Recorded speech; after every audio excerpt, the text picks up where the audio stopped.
একদিকে সুনিধি চৌহান হওয়ার চেষ্টায় হাসির পাত্রী হয়ে গেলেন উল্টো মোনালি ঠাকুর, অপরদিকে নিজের বোকামির পরিচয় দিয়ে সাইফ আলী খানের কাছে মাফ চাইতে হলো উর্বশী রোটেলাকে। माय मदर इन्होंने मुझे गिफ्ट की diamond studded Rolex and my father ने मुझे ये मेरे हाथ में पहनी हुई छोटी सी मिनी वॉच गिफ्ट करी। আর ফাইনালি থাকছে শ্রদ্ধা কাপুরের প্রেমের প্রস্তাব রিজেক্ট করে কি এখন পস্তাচ্ছে वरुण धवन। तो मैं 16 की उम्र में उसके स्कूल में डांडिया खेलने गया था, तब जाके मुझे एहसास हुआ कुछ शायद मैंने कुछ गलती की। প্রথমেই আসি তাহলে উর্বশী রোটেলার কাছে। সাইফ আলী খানের ঘটনায় যেখানে পুরো বলিউড শকড, সবাই করছে আফসোস তো কেউ করছে দুশ্চিন্তা, সেই জায়গাতে এমন একটা সেন্সিটিভ ঘটনায় উর্বশী রোটেলাকে যখন জিজ্ঞেস করা হয় ইন্টারভিউতে যে আপনার এই বিষয়ে মতামত কি, তখন সে শুরু করে দেয় শো অফ। তার অ্যান্সারটা শুনুন তাহলে বুঝবেন। पड़ता है अभी आप खुद ही सोचिए, डाकू महाराज की 105 करोड़ की सक्सेस के बाद माय मदर इन्होंने मुझे गिफ्ट की diamond studded Rolex and my father ने मुझे ये मेरे हाथ में पहनी हुई छोटी सी मिनी वॉच गिफ्ट करी। हम कॉन्फिडेंट नहीं फील करेंगे बाहर ओपनली या कुछ भी, वी कैन नॉट वेयर कुछ भी लाइक यू नो।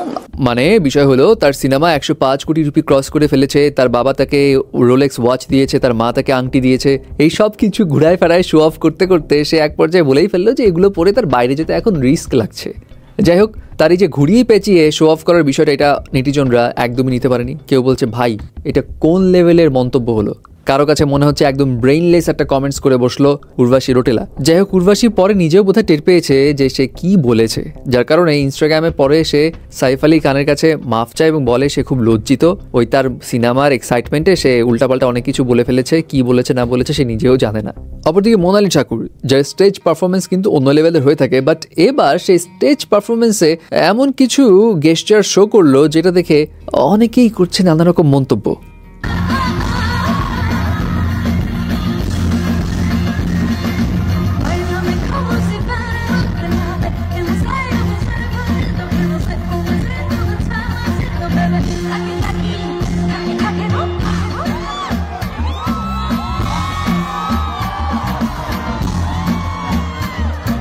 হ্যাঁ, এনার্জেটিক তো ছিল তার পারফরমেন্স, বাট অনেকেই তাকে না এভাবে দেখতে অভ্যস্ত না। কেউ কেউ বলছে আপনি প্লিজ সুনিধি চৌহান হওয়ার চেষ্টা করেন না, আপনি আপনার জায়গায় ঠিক আছেন, হুদায় নিজের আর পচিয়েন না। আবার কারো কাছে মনে হচ্ছে কিছু কিছু অ্যাঙ্গেলই তো নেহা কাকারের মতো লাগছে, আপনার এই জিনিসগুলো আসলে চেঞ্জ করা উচিত, নর্মালি থাকেন, এত ডান্স মুভস দেখানোর দরকার নাই। এনিওয়ে, এখন আপনাদের কি অপিনিয়ন সেটাও জানাবেন।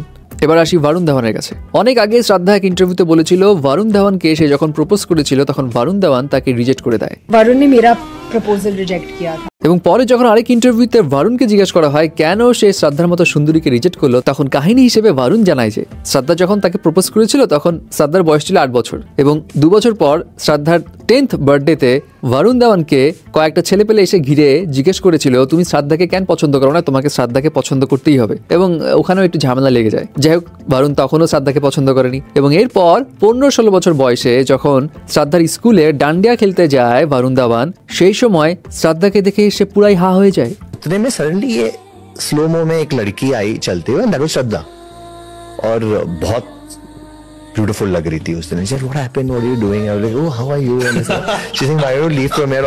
तो तब जाके मुझे एहसास हुआ कुछ शायद मैंने कुछ गलती की। আহারে বেচারা, স্কুল লাইফে যদি একসেপ্ট করে ফেলতো তাহলে আজকে বোধহয় আমরা वरुण এবং শ্রদ্ধার একটা পারফেক্ট জুটি দেখতাম। কি বলেন আপনারা?